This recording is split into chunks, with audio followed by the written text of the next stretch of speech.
Okay, start करते हैं Indian map. और इंडियन मैप में हम लोगों ने लास्ट लेक्चर में जो नेशनल हाईवेज थे, नेशनल हाईवे को खत्म कर लिया था।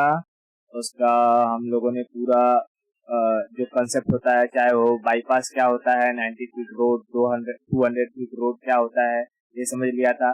कौन कौन से टाइप के इंटरचेंज होते हैं, चाहे ट्रम्पेट इंटरचेंज हो या डायमंड इंटरचेंज हो, उसके बारे में देख लिया था। एक्सप्रेस वे और नॉर्मल हाईवे में क्या फर्क होता है, इसके बारे में समझ लिया था। और फिर कौन कौन से इंपॉर्टेंट नेशनल हाईवेज हैं, जैसे कि 1, 2, 3, 4, 5, 6, 7, 8, 9, सबसे लॉन्गेस्ट कौन सा कॉरिडोर है, शॉर्टेस्ट कौन सा नेशनल हाईवे है, ये सारा कंसेप्ट हम लोगों ने लास्ट लेक्चर में कवर किया है। ठीक है, अब हम लोग चलते हैं वाटरवेज की तरफ। ठीक है, वाटरवेज जिसे हम लोग इनलैंड ट्रेडिंग के लिए भी यूज करते हैं, मतलब मोस्टली तो इसीलिए यूज होता है वाटरवेज। और जो समुद्र के जरिए वो समुद्र से जिस वाटरवेज का इस्तेमाल होता है वो क्या होता है, इंटरनेशनल ट्रेड के लिए होता है ना। जैसे कि हमें मुंबई पोर्ट से कराची पोर्ट जाना हो, ग्वादर पोर्ट जाना हो, चाबहार पोर्ट जाना हो, या बॉब अलमंदेब के अंदर हमें घुस करके यूरोप या फिर अफ्रीका तक जाना हो, तो इससे जो शिप्स जाएंगी उसे हम क्या कहेंगे, इंटरनेशनल ट्रेडिंग के लिए यूज होने वाला रूट वाटरवेज कहलाएगा, है ना। हेलो,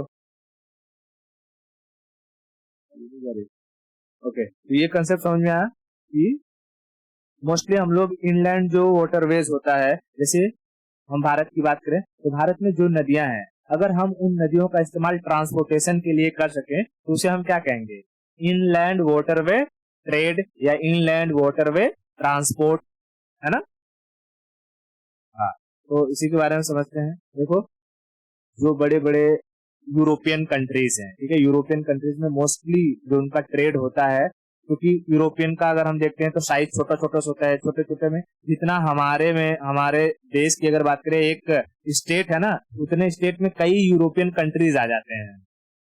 ठीक है ना। तो इसीलिए वो लोग क्या करते हैं, अपने यहाँ की जो रिवर्स हैं उन रिवर्स का इस्तेमाल करते हैं ट्रेडिंग के लिए, क्योंकि वाटरवेज का जो हम इस्तेमाल करते हैं वो सबसे चीपेस्ट ट्रांसपोर्टेशन होता है। जैसे ट्रांसपोर्टेशन कई टाइप के होते हैं, कौन कौन सा, एक तो बाय रोड हम ले जा सकते हैं किसी चीज को, ट्रक, ट्रैक्टर, बस, जीप का इस्तेमाल करके। दूसरा होता है कि एयरवेज का होता है, एयरवेज एरोप्लेन वगैरह का इस्तेमाल करके, जो सबसे कॉस्टली होता है। ठीक है, तीसरा क्या होता है, रेलवे होता है। रेलवे थोड़ा सा सस्ता पड़ता है एज कम्पेयर टू रोड और एयरवेज के। लेकिन चौथा जो आता है उसे हम कहते हैं वाटरवेज। समझा है क्या। तो सबसे चीपेस्ट कहेगा ट्रांसपोर्टेशन कौन सा है, तो वाटरवेज। ठीक है, मैं यहाँ लिख देता हूँ थोड़ा सा, वाटरवेज,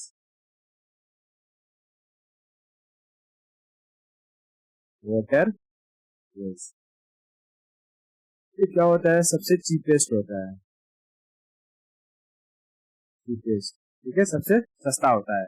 अगर हमारे भारत की बात करें, ठीक है, जिसे भारत दिखाई दे रहा है, भारत में जो प्रपोज किया गया है, कहा जाता है कि टोटल 6 नेशनल वाटरवेज है। जैसे नेशनल हाईवेज हैं भारत को कनेक्ट करते हैं, वैसे ही भारत में 6 नेशनल वाटरवेज के बारे में बताया गया है पेपर पर। बट ऑन रिकॉर्ड एक भी वाटरवेज वर्किंग में नहीं है। समझा, तो मैं समझाता हूँ थोड़ा सा कि इससे अच्छा क्या फायदे हो जाते हैं, कि हमें गवर्नमेंट को चाहिए कि वो इनका इस्तेमाल करे, इसको, इस पर ध्यान दे, इसको बढ़ावा दे। ठीक है, मैं समझाता हूँ। जैसे कि बंगाल साइड में हमें सबसे ज्यादा प्रोडक्शन किस चीज का हो जाता है, मछली, मछली, चावल, है ना। मैं अगर ये है और ये हमारा मान लो कोलकाता है, मान लो यहाँ हल्दिया पोर्ट है, यहाँ से समुंदर लगा हुआ है, यहाँ पर लोगों ने मछली पकड़ा खूब अच्छे से, और 100 किलो मछली, मान लो 1 टन मछली है।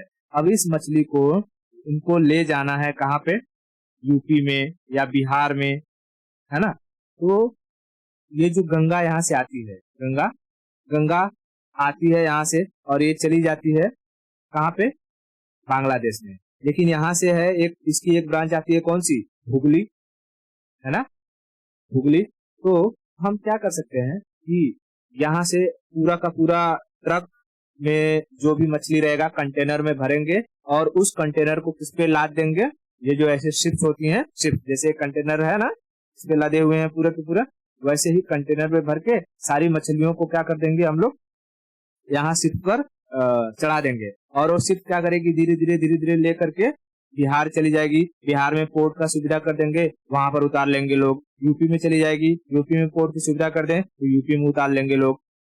इससे मान लो कि यहाँ पर जो मछली पकड़ी गई, अगर वो 100 रुपए केजी था, ठीक है, कहाँ पे, वेस्ट बंगाल में 100 रुपए केजी था, तो बिहार और यूपी जाते जाते वो मैक्स टू मैक्स जाएगा तो 120 रुपए केजी चला जाएगा।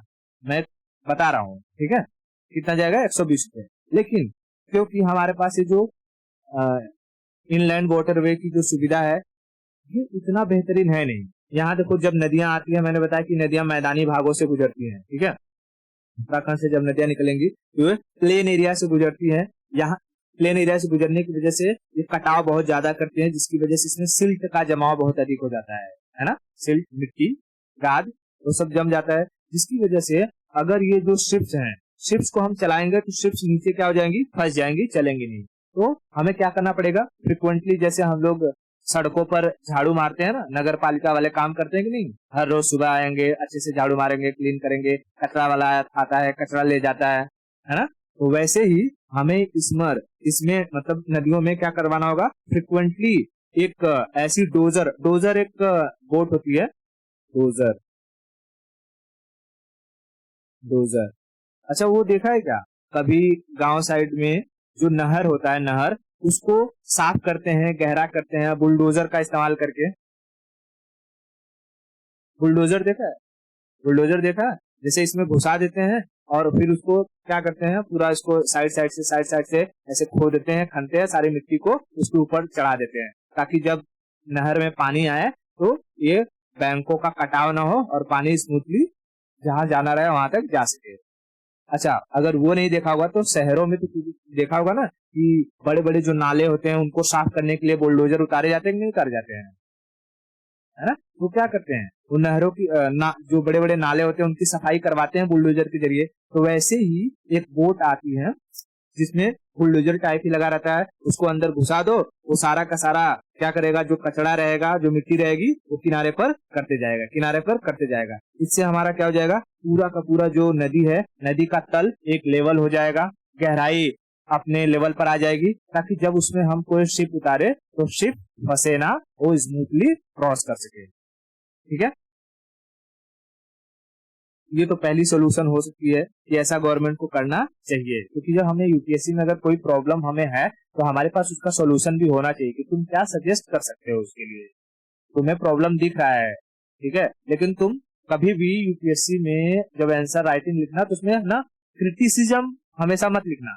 क्रिटिसिज्म लिख रहे हो तो उसके साथ तुम सोल्यूशन भी बताओ कि क्या किया जा सकता है, ठीक है। हाँ, तो तभी आंसर एक अच्छा होता है और उसमें मार्किंग मिलती है। ये मत समझ लेना कि अगर कोई चीज बेनिफिशियल है तो सिर्फ बेनिफिशियल ही होगी, उसके कुछ न कुछ प्रो, देखो किसी भी हर एक चीज के प्रो एंड कॉन्स होते हैं, तो हमें आंसर में अपने प्रोस एंड कॉन्स दोनों लिखने जरूरी हैं, ठीक है। ओके, तो ये हो सकता है, ठीक है, डोजर वाली जो सिस्टम है इसे किया जा सकता है। अब सोचो गवर्नमेंट ये नहीं करती तो देखो इसकी वजह से कोई भी चीज का जो दाम है वो किस तरीके से बढ़ता है, ठीक है, मैं समझाता हूँ। जैसे अभी हमने देखा कि मछली वहां तक जाती तो मैक्स टू मैक्स 20 रुपए, चलो उसका प्राइस मैंने बढ़ा लिया, ठीक है, 20 रुपए मैंने मैक्सिमम बोला, 20 रुपए भी नहीं बढ़ता, 2 रुपए 4 रुपए के हिसाब से प्राइस बढ़ता है। लेकिन अब अगर मानो कि यहाँ पर वो मछली जो थी 100 रुपए केजी थी और इसको ट्रक से ट्रांसपोर्ट कराना है, ठीक है, ट्रक से, तो ट्रक वाला अगर यहाँ पर लादने का, जैसे कि 1 क्विंटल अगर वो पूरा मछली ले रहा है और उसकी जो पूरी की पूरी बोलते ना मेहनताना, जिसको लेबर जो चार्जेस हो जाता है, लेबर चार्जेस, अगर लेबर चार्जेस मान लो यहाँ पर उसने 10,000 दे दिया, तो यहाँ से यहाँ तक यूपी बिहार में ट्रांसपोर्ट करने का कम से कम 40 से 45 हजार रुपया ले लेगा, 40 से 45 हजार। जो मछली यहाँ पर 100 रुपए केजी मिल रही थी, अब वो यहाँ पर वो 150 रुपए केजी मिलने लगेगी या 200 रुपए केजी भी मिल सकती है,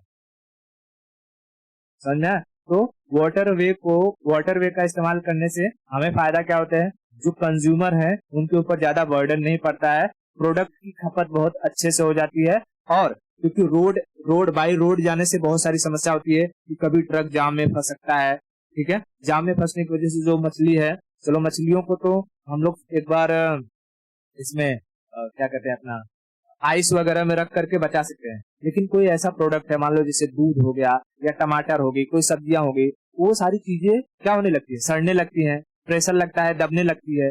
लेकिन वही अगर बोट पर रहता तो बोट में कौन सा यहाँ ट्रैफिक लगने वाला है, बोट का काम है एक साइड से कंटिन्यूस जाएगी दूसरे साइड से आएगी, है कि नहीं। तो बोट से हमें ट्रांसपोर्टेशन सुविधा हो जाती और ये जल्दी पहुंच जाता और लोगों को ताजा और फ्रेश माल मिलता और चीप प्राइस पर भी मिल जाता, ज्यादा बर्डन नहीं पड़ता।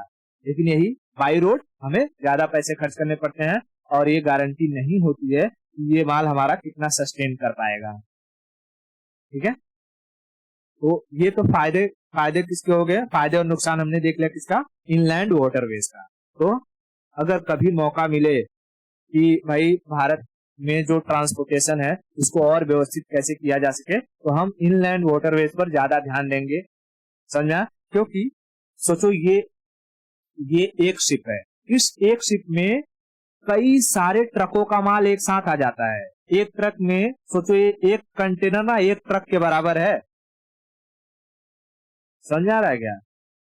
हाँ, तो हम एक ही साथ में शिप के जरिए बहुत सारा जो कार्गो होता है उसको ट्रांसपोर्ट कर सकते हैं। तो इसीलिए कोई भी चीज का अगर प्रोडक्शन बहुत अधिक हो रहा है तो वो चीज हमें कम प्राइस पर मिल जाती है। ऐसे ही जब बहुत सारा माल एक साथ जा रहा होता है तो इस पे प्राइस बहुत कम देना पड़ता है हमें, जिसकी वजह से कीमतें नहीं बढ़ती हैं। क्लियर है, ओके। अब हम समझते हैं कि भारत में कितने जो वाटरवेज हैं वो प्रपोज किए गए हैं। तो गवर्नमेंट के डेटा के अकॉर्डिंग भारत में कुल 6 जो नेशनल वाटरवेज वो एक्टिव हैं, बट उसमें से करंटली में कोई एक्टिव नहीं है। ऑन पेपर 6 एक्टिव दिखाई देंगे बट करंटली कोई भी दिखाई नहीं देगा। तो भारत में कितने वाटरवेज, 6 वाटरवेज, ठीक है, जिसमें से 2 के बारे में बहुत पूछता है, ठीक है। देखो 2 के बारे में, एक तो जैसा मैंने यहाँ से, यह है गंगा, गंगा यहाँ से आती है, यहाँ से चल के और चली जाती है बांग्लादेश में, ठीक है। और यहाँ से एक ब्रांच है ये हुगली, है ना, हुगली। तो यहाँ हुगली या जो कहते हैं हल्दिया पोर्ट, ठीक है, यहाँ हल्दिया पोर्ट से लेकर के प्रयागराज, ये हल्दिया पोर्ट, हल्दिया से यहाँ पे हमें मिलेगा प्रयागराज,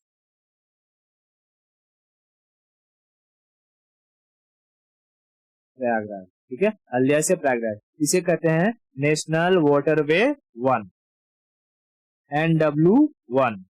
इसे क्या कहते हैं, NW1, national waterway 1, national waterway 1। तो कहेगा कि नेशनल वाटरवे 1 कहां से कहां तक है, हल्दिया से प्रयागराज, हल्दिया से प्रयागराज। दूसरा, यहाँ जो ब्रह्मपुत्र आती है, यहाँ से नीचे मारती है और ऐसे गिर जाती है, तो आसाम में, आसाम में यहाँ पर हमें देखने को मिल जाएगा सदिया, ठीक है, सादिया। और सादिया से ये आती है यहाँ पे धुबरी, धुबरी, ठीक है। हाँ, आसाम से आसाम तक ही, ठीक है, पूरा ऊपर से लेकर के यहाँ नीचे छोड़कर, इसको कहते हैं नेशनल वाटरवे 2, नेशनल वाटरवे 2, ठीक है, नेशनल वाटरवे 2। नेशनल वाटरवे 2 कहां से कहां तक है, धुबरी, ठीक है, सादिया से धुबरी, सादिया से धुबरी। कहेगा कि नेशनल वाटरवे 2 ये किस रिवर पर है, ब्रह्मपुत्र रिवर। और नेशनल वाटरवे 1 गंगा रिवर, ठीक है, गंगा रिवर।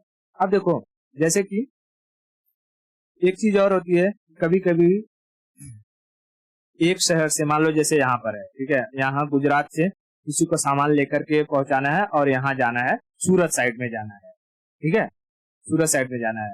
तो गवर्नमेंट क्या करती है कि पहले तुम जैसे ट्रक है, ट्रक पर लाओ, खुद से जो कि सामान को ला दो, अपना सारा का सारा खर्चा खुद उठाओ, तुम्हें लेबर चार्ज देना है, और फिर यहाँ से जब ये क्या कहते हैं ट्रक चला जाएगा तो यहाँ पर जाकर के ट्रक से फिर सामान को अनलोड करवाओ और फिर उसे जहां ले जाना है वहां ले जाओ, ठीक है। लेकिन इसके लिए गवर्नमेंट को क्या करना चाहिए, रोरो सिस्टम को चालू करना चाहिए, रोरो सिस्टम, ठीक है, रोरो सिस्टम।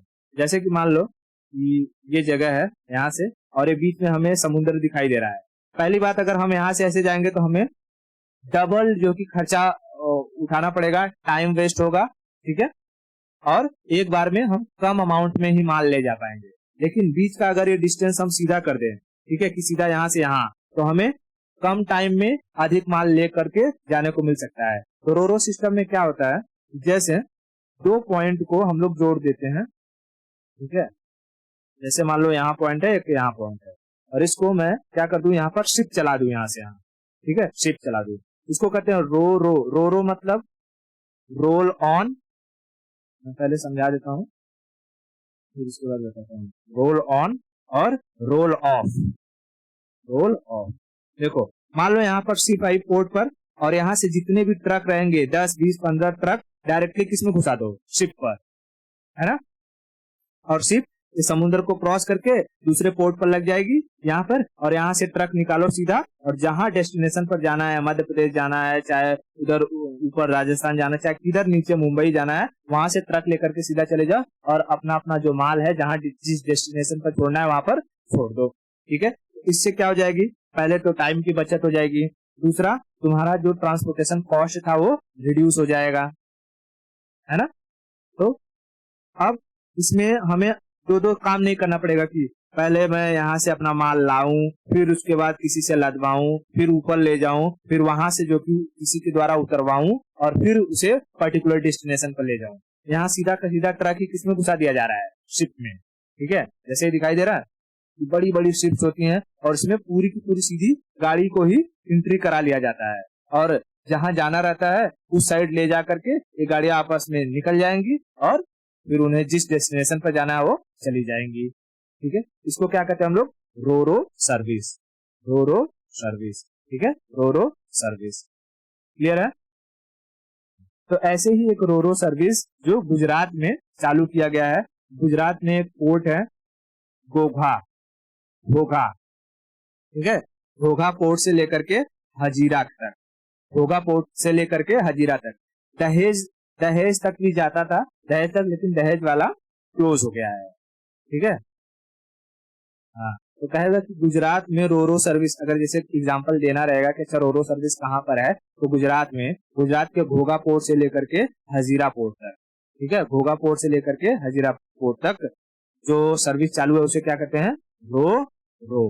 रो रो का मतलब क्या होता है, रोल ऑन रोल ऑफ, यानी जहां से हम लोग माल को उठाते हैं उसे कहते हैं रोल ऑन, और जहां पर कार्गो या माल को हम लोग ये छोड़ देते हैं उसे कहते हैं रोल ऑफ, ठीक है। कहेगा कि गुजरात में जो रोरो सर्विस है वो अ, कौन से गल्फ या कौन से बे पर एक्टिव है, तो गल्फ ऑफ खंभात, खंभात की खाड़ी में, ठीक है। वो पूछेगा, वहां ऑप्शन रहेगा gulf of Mannar, gulf of Khambhat, Arabian sea, ठीक है, या बे ऑफ बंगाल, कहाँ पर है, उसका लोकेशन क्या है। तो रोरो सर्विस कहाँ है, गल्फ ऑफ खंभात में, गल्फ ऑफ खंभात में, ठीक है। कौन से पोर्ट से लेकर के, घोघा से हजीरा, भावनगर में है घोघा, घोघा से हजीरा, घोघा से हजीरा। इतना समझ में आ गया, ओके, ठीक है। तो ये इनलैंड वाटरवेज में कोई दिक्कत नहीं। सबसे चीपेस्ट ट्रांसपोर्टेशन सिस्टम कौन सा है, वाटरवे, ठीक है। चलो अब हम लोग थोड़ा सा समझते हैं ये कोस्टल प्लेन के बारे में, ठीक है। कोस्टल प्लेन किसे कहते हैं, तो मैं थोड़ा सा ये ले लेता हूँ इमेज,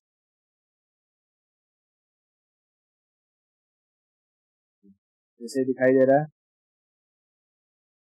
इसको कट कर लेता हूँ।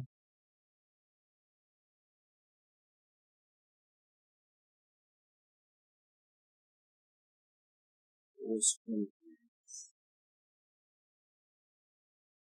ठीक है, ये दिखाई दे रहा है।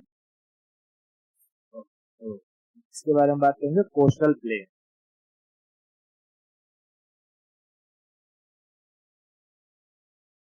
कोस्टल प्लेन यानी जो तटीय मैदान है, ठीक है। प्लेन मतलब मैदान जहां पर खेती वगैरह किया जाता है, ठीक है। तो कोस्ट के किनारे जो मैदान पाए जाएंगे उसे हम क्या कहेंगे, कोस्टल प्लेन। तो हमारे पास कौन कौन से कोस्टल प्लेन है, तो इसके बारे में समझते हैं। बताओ, यहाँ से ये जो माउंटेन रेंज जाती है इसे हम क्या कहते हैं, वेस्टर्न घाट, ठीक है, वेस्टर्न घाट। और यहाँ से ये सब आती है ईस्टर्न, ठीक है, ईस्टर्न घाट। तो देखो, वेस्टर्न घाट के बाद वाला जो सेक्शन रहता है, ठीक है, वेस्टर्न घाट के बाद वाला जो सेक्शन वो क्या कहलाता है, प्लेन कहलाता है। यहाँ पर खेती होती है, बारिश होती है कि नहीं। यहाँ पर कौन से टाइप की मिट्टी पाई जाएगी, लेटेराइट मिट्टी, ठीक है, लेटेराइट मिट्टी। तो ये जो वेस्टर्न घाट के वेस्ट में जो प्लेन है उसे हम कहते हैं वेस्ट कोस्टल प्लेन। क्या कहते हैं, वेस्ट कोस्टल प्लेन, ठीक है, west coastal plain, west coastal plain, ठीक है, वेस्ट कोस्टल प्लेन। उसके बाद वैसे ही सेम दूसरे तरफ का ये जो एरिया है, ईस्टर्न घाट के, ईस्टर्न घाट के ईस्ट में, ईस्टर्न घाट के ईस्ट में जो एरिया है उसे हम क्या कहते हैं, east coastal plane, east coastal plain, ठीक है, ईस्ट कोस्टल प्लेन। अच्छा, इसमें दो चीजें याद रखने वाली बात है कि ये जो वेस्टर्न कोस्टल प्लेन है, वेस्ट कोस्टल प्लेन है, ये कंटिन्यूअस है। यहाँ पर हमें ना टूट फूट दिखाई नहीं देता है ज्यादातर, लेकिन इसमें हमें कई बार टूट फूट दिखाई देता है, ऐसे ऐसे ऐसे ऐसे ऐसे ऐसे अंदर की तरफ घुसा हुआ है ना। हाँ, तो वेस्ट कोस्टल प्लेन वो कंटिन्यूअस है और ईस्ट कोस्टल प्लेन टूटा फूटा है, उसे हम कहते हैं डेंटेड, यानी दंतुरित, डेंटेड। कैसा है, डेंटेड, जैसे दांत की तरह, दांत होता है ना कभी कोई छोटा बड़ा ऊपर नीचे, तो कोना कपचा, तो वैसे ही ये भी है डेंटेड। दूसरी पॉइंट क्या याद रखने की है, ये जो वेस्ट कोस्टल प्लेन है ये नैरो है, थोड़ी पतली है, नैरो।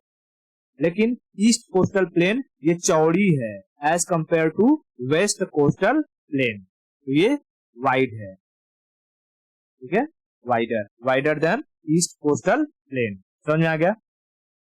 हाँ, तो अब अगर यहाँ बताना रहेगा इसके बारे में और कुछ लिखना रहेगा कि बताओ, अच्छा ईस्ट वेस्ट कोस्टल प्लेन किसे कहेंगे, तो वेस्टर्न घाट और वेस्टर्न कोस्ट के बीच का जो एरिया है, देखो ये क्या कहलाएगा, पश्चिमी तट कहलाएगा, है ना। पश्चिमी तट मतलब वेस्टर्न कोस्ट, वेस्टर्न कोस्ट। तो वेस्टर्न कोस्ट और वेस्टर्न घाट के बीच वाला area, the area between the western coast and western Ghat called west coastal plain. समझा।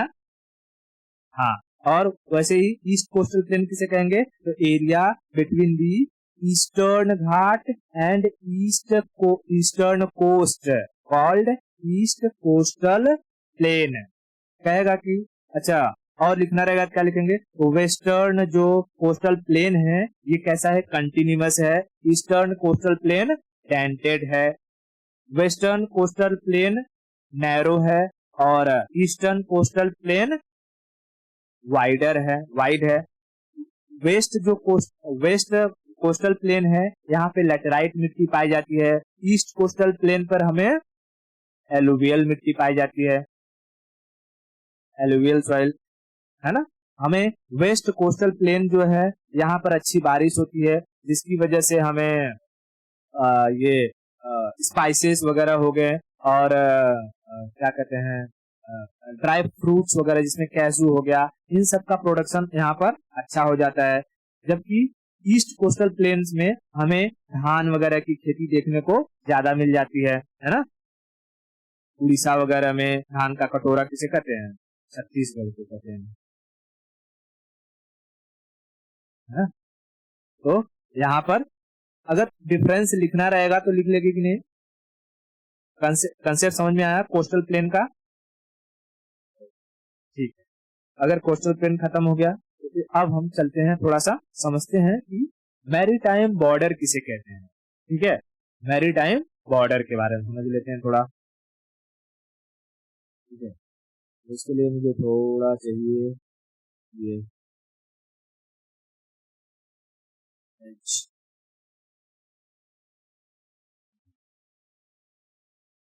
Maritime border.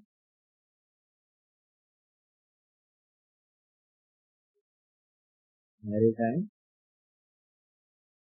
बॉर्डर, ठीक है, ये मैरीटाइम बॉर्डर के बारे में। अच्छा देखो, समुद्र में जब हम लोग डिस्टेंस मेजर करते हैं, ठीक है, यही लिख देता हूँ। समुद्र में जब हम लोग डिस्टेंस मेजर करते हैं, डिस्टेंस, तो डिस्टेंस को मेजर किया जाता है नॉटिकल माइल में। Nautical mile, nautical mile distance का समुद्री जो डिस्टेंस होता है उसको मेजर करने की यूनिट क्या होती है? Nautical mile. और एक नॉटिकल माइल जो होता है, नॉटिकल माइल, वो 1.852 किलोमीटर के बराबर होता है। ठीक है, ये यूनिट याद रखना, ये कन्वर्जन। 1 नॉटिकल माइल कितने किलोमीटर के बराबर होता है? 1.852। अगर मैं कहूं कि 10 नॉटिकल माइल तो कितना किलोमीटर? 18.52 किलोमीटर। ठीक है, क्लियर हुआ? ओके। इसी तरीके से हम जब समुद्र की गहराई को मेजर करते हैं तो उसे मेजर किया जाता है फैथम में। डेप्थ, डेप्थ को किस में मेजर करते हैं? फैथम। ठीक है, फैथम। डेप्थ को किस में मेजर किया जाता है? फैथम में। फैथम में एक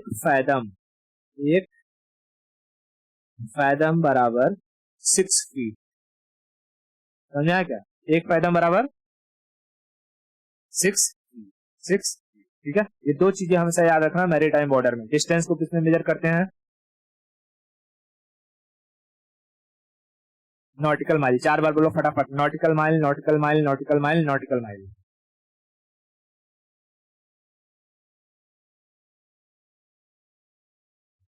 हाँ, और गहराई को, डेप्थ को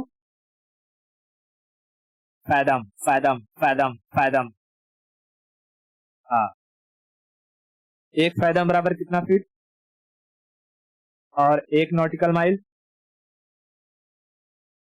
1.852 किलोमीटर। ठीक है, अब देखो, कभी भी जब मैरीटाइम बॉर्डर को बनाया जाता है तो मैरीटाइम बॉर्डर को बनाने के लिए सबसे पहले हमें एक बेस लाइन की जरूरत पड़ती है। बेस लाइन क्यों? क्योंकि हमें ये जो कॉर्नर दिखाई दे रहा है कहीं अंदर घुस गया है, कहीं टूटा फूटा है, तो अगर हम यहाँ से मेजर करेंगे तो यहाँ से डिस्टेंस सोच लो यहीं तक है, यहाँ से डिस्टेंस कुछ और आएगा, यहाँ से कुछ और आएगा, यहाँ से कुछ और आएगा, तो यहाँ से कुछ और आएगा, है कि नहीं? इसीलिए डिस्टेंस ऊपर नीचे ना हो जाए, हमें एक बेस लाइन बनाना पड़ता है। बेस लाइन किसे कहेंगे? एक ऐसा इमेजिनरी लाइन जो जो हमें समुद्र के अंदर डिस्टेंस को, प्रॉपर डिस्टेंस को मेजर करने में हेल्प करे। तो ठीक है, तो इसके किनारे किनारे एक ऐसे लाइन खींच लिया जाता है, ठीक है, जो टूटा फूटा नहीं रहता है। ठीक है, क्लियर हो गया? हाँ, तो इस लाइन को हम क्या कहेंगे? Base line. ये लाइन क्या होता है? Base line. बेस लाइन किस लिए इस्तेमाल होता है? मेजरमेंट के लिए। यहीं से हम अपने समुद्र की सीमा को मेजर करते हैं, समुद्री सीमा को यहीं से मेजर किया जाता है। ठीक है, अब देखो, इस बेस लाइन से 12 किलोमीटर, सॉरी 12 किलोमीटर नहीं, 12 नॉटिकल माइल, ठीक है, इस बेस लाइन से 12 नॉटिकल माइल का जो डिस्टेंस होता है, ठीक है, 12 नॉटिकल माइल। यहाँ से यहाँ तक कितना नॉटिकल माइल है? 12 नॉटिकल माइल। इस 12 नॉटिकल माइल के डिस्टेंस को, ठीक है, इस 12 नॉटिकल माइल के डिस्टेंस को कहा जाता है मैरीटाइम बॉर्डर एरिया। क्या कहते हैं? ठीक है, मैरीटाइम बॉर्डर एरिया। जैसे यहां से यहां तक इसे कहा जाता है मैरीटाइम बॉर्डर एरिया। ठीक है, मैरीटाइम बॉर्डर एरिया। इस एरिया में, इस रेंज में, यानी किसी भी बेस लाइन से, किसी भी देश के बेस लाइन से 12 नॉटिकल माइल के एरिया में अगर कोई दूसरे देश का कोई शिप घुस गया ना, उसे बिना कोई वार्निंग दिए हम लोग गोली से उड़ा सकते हैं। कोई वहां से उसके ऊपर से अगर कोई प्लेन भी उड़ गया ना, तो बिना वार्निंग दिए हम लोग उसे उड़ा सकते हैं। समझ में आया क्या? हाँ, तो ये जो 12 नॉटिकल माइल होता है किसी भी कंट्री के लिए बहुत ही इंपॉर्टेंट रहता है, क्योंकि इतना नजदीक किसी दूसरे देश का शिप आ जाना या दूसरे देश की प्लेन आ जाना, मतलब हमारे जो हमारा जो कंट्री है उसकी सिक्योरिटी को एक थ्रेट होता है। समझा क्या? इसलिए क्या 12 नॉटिकल माइल के अंदर कोई दूसरे कंट्री का कोई शिप या एरोप्लेन आ सकता है? अगर आ गया तो गोली मार के सीधा शूट डाउन कर देंगे। नेवी शिप नीचे है, मतलब कि समुद्र में अगर कोई नेवी है तो हमारी नेवी मार के शूट डाउन कर देगी, और ऊपर से अगर कोई एरोप्लेन है तो नीचे से चाहे समुद्र से ऊपर मिसाइल मार दो या एयरफोर्स को एक्टिवेट कर दो, उन्हें मार के खत्म कर सकते हो। समझा? ओके, फिर दूसरा, वही बेस लाइन से अब 24 नॉटिकल माइल का जो डिस्टेंस आता है, ठीक है, बेस लाइन से 24 नॉटिकल माइल, यहां से यहां तक 24 नॉटिकल माइल का जो डिस्टेंस आता है उसे कहा जाता है इनक्लोज्ड एरिया। इनक्लोज्ड एरिया क्या कहते हैं? इनक्लोज्ड एरिया, ठीक है, इनक्लोज्ड एरिया। ये एरिया ऐसा है कि यहाँ पर कोई दूसरे देश का शिप एंट्री कर सकता है, बट उसे क्या देना पड़ेगा? टैक्स देना पड़ेगा। ठीक है, अगर जैसे किसी को चाहिए कि यार मुझे शिप ले जाना है, यहीं से ले जाने दो मुझे, ठीक है, तो यहाँ से ले जाने के लिए उसे क्या देना पड़ेगा? टैक्स देना पड़ेगा। समझा? टैक्स देना पड़ेगा। तो इनक्लोज्ड एरिया कहां से कहां तक होता है? 24 nautical mile. 24 nautical mile. 24 nautical mile. समझ में आया? ओके, इसके बाद आता है बेस लाइन से 200 नॉटिकल माइल तक का जो एरिया रहता है। ठीक है, यहाँ तो वो चला जाएगा। 200 नॉटिकल माइल का जो एरिया होता है, ठीक है, 200 नॉटिकल माइल के एरिया को कहा जाता है exclusive economic zone. Exclusive economic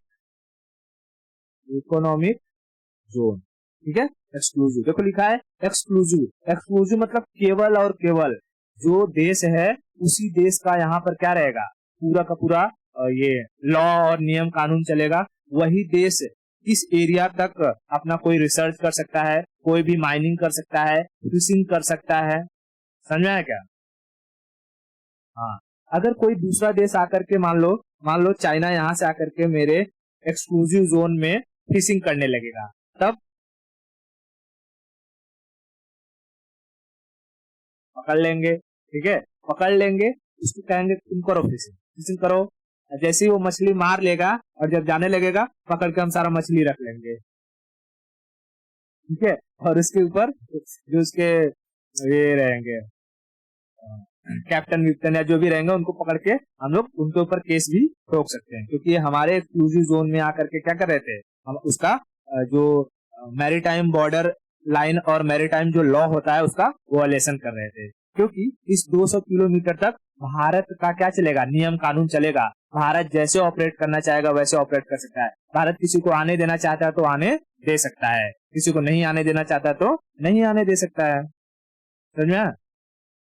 तो एक बार बीच में न्यूज सुना होगा कि ये जो चाइना है,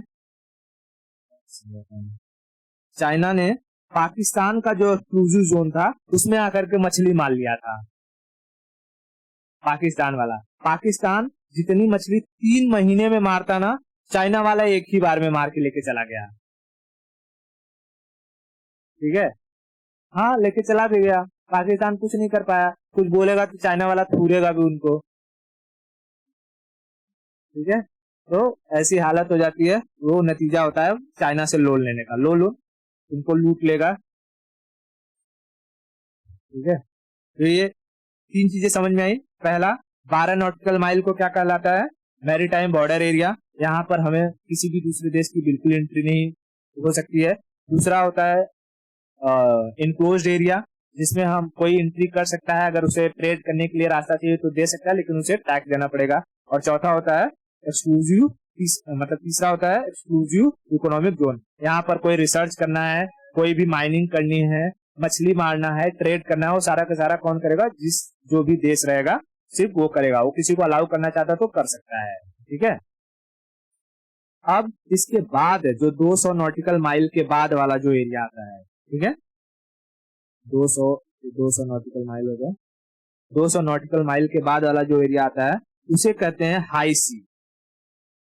हाई सी, हाई सी। और इस हाई सी में जिसका मन करे वो आ सकता है। ठीक है, जैसे मैं अगर थोड़ा सा एक वर्ल्ड मैप ले लूं, ठीक है, जैसे दिखाई दे रहा है, मान लो कि ये है 200 नॉटिकल माइल का ये एरिया है। ठीक है, उसके बाद वाला एरिया, इसमें चाइना आना चाहे आ सकता है, अमेरिका आना चाहे आ सकता है, भारत कुछ नहीं बोल सकता है, क्योंकि 200 किसी भी कंट्री के 200 नॉटिकल माइल के बाद इंटरनेशनल मैरीटाइम लॉज अप्लीकेबल हो जाते हैं। ठीक है, वहां पर 200 नॉटिकल माइल के बाद किसी दूसरे देश का कोई भी नियम कानून नहीं चलता है। जिसके पास जितना संसाधन है, जितना जो कि ये ताकत है, पैसा है, वो उस समुद्र में जा करके तुम्हें जो करना है करो, कोई दिक्कत की बात नहीं है। समझा? लेकिन 3 जो नॉटिकल माइल है याद रखना, कौन कौन सा? 12 नॉटिकल माइल, 24 नॉटिकल माइल और 200 नॉटिकल माइल। ठीक है, तो अभी जैसे कि आज कितना तारीख है? 6 अगस्त है 2022। तो कल का अगर न्यूज सुना होगा तो हमने देखा था कि चाइना जो है, ये न्यूज में दिखा रहा होगा, जापान के एक्सक्लूसिव इकोनॉमिक जोन में उसने क्या मारना शुरू कर दिया था? मिसाइल। समझा? तो एक्सक्लूसिव इकोनॉमिक जोन मतलब जापान का जो 200 किलोमीटर का एरिया था वहां तक। सोचो अगर वहां पर कोई जापान का कोई मछुआरा रहा होगा या कोई बड़ी शिप रही होगी, अगर उस पर जाकर के वो बम गिरा होगा तो उसका डिस्ट्रक्शन हुआ रहेगा कि नहीं हुआ रहेगा? हालांकि ऐसा कुछ हुआ नहीं। ठीक है, तो इसीलिए किसी के भी एक्सक्लूसिव जो एक्सक्लूसिव इकोनॉमिक जोन होता है, एक्सक्लूसिव इकोनॉमिक जोन ईईजेड, वो कितने किलोमीटर तक होता है? 200 नॉटिकल माइल तक। ठीक है, 200 नॉटिकल माइल। और अगर किलोमीटर में करना है तो कितने से मल्टीप्लाई करना होगा? 1.852, ये हो जाएगा किलोमीटर में। इतना क्लियर है? 200 नॉटिकल माइल के बाद वाला एरिया क्या कहलाता है? क्या कहलाता है वो एरिया? हाई सी। ठीक है, हाई सी। यहाँ पर क्या किसी भी देश का लॉ नियम कानून लगता है? नहीं। इसीलिए जो आज समझ में आता है क्या कि आइलैंड का डिस्प्यूट को चलते रहता है, लोग एक एक आइलैंड के लिए क्यों मरते रहते हैं? समझा? हाँ, अब जैसे जैसे कोई भी लैंड है, जैसे मेरा अंडमान निकोबार है। ठीक है, अंडमान निकोबार है, पहले तो एक बेस लाइन, फिर वहां से 12 नॉटिकल माइल, फिर 24 नॉटिकल माइल, उसके बाद 200 नॉटिकल माइल। इतना एरिया मिल गया अपने को। ठीक है, इसीलिए जो चाइना रहता है ये क्यों कभी हर एक आइलैंड को क्यों कब्जाना चाहता है? क्योंकि उससे उसको एक बड़ा एरिया मिलता है जहां पर वो एक्सप्लोरेशन कर सकता है, वहां से मिनरल्स निकाल सकता है, पेट्रोलियम निकाल सकता है, समझा है क्या, मछलियां पकड़ सकता है। ठीक है, तो जब कभी भी अगर कोई पूछे कि अच्छा ये जो आइलैंड्स होते हैं उसको लेकर के इतना डिस्प्यूट क्यों चलते रहता है, तो उसका एक ये स्ट्रॉन्ग पॉइंट है, ये चीज अगर किसी को पता रहेगी तो आसानी से समझा सकता है।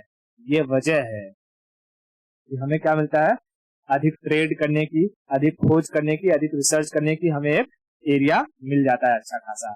यहाँ पर जो कोको आइलैंड था, ये अगर म्यांमार को नहीं दिए होते तो हमको कितना अच्छा रहता, पूरा उत्तर म्यांमार के एकदम किनारे तक चले जाते हैं, खाली 200 किलोमीटर छोड़ देते उसका, 200 नॉटिकल माइल को, बस। है कि नहीं? ठीक है, तो ये सारा का सारा चीज समझ में आ गया, कोई दिक्कत? तो आज के लिए इतना रखते हैं, बाकी की स्टोरी हम नेक्स्ट लेक्चर में देखेंगे।